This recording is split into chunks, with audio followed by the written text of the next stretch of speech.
অসম চৰকাৰেই নাগালেণ্ডৰ লগত কথা পাতি তেওঁলোকে ভূমি দি দিছে।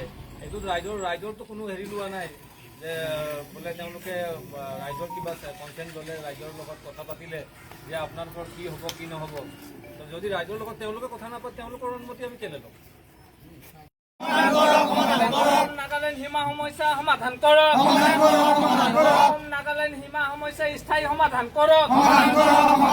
অসম জনজাতি ছাত্ৰ সন্থা জিন্দাবাদ। আমাৰ অধিকাৰ আমাক দিয়ক। নগাৰ আগ্ৰাসন বন্ধ কৰক। নগাৰ আগ্ৰাসন বন্ধ কৰক। আমাৰ দাবী মানিবই লাগিব। আমাৰ দাবী মানিবই লাগিব। আমাৰ দাবী মানি লওক। এই দাবী ন্যায্য দাবী। অসমৰ নাগালেণ্ড ভূমি সমস্যা আলোচনা আৰু ন্যায়সংগত সমাধান কৰক। অসম নাগালেণ্ড ভূমি সমস্যা আলোচনা আৰু ন্যায়সংগত সমাধান কৰক। এই সংগ্ৰাম চলিছে, এই জুই জ্বলিছে।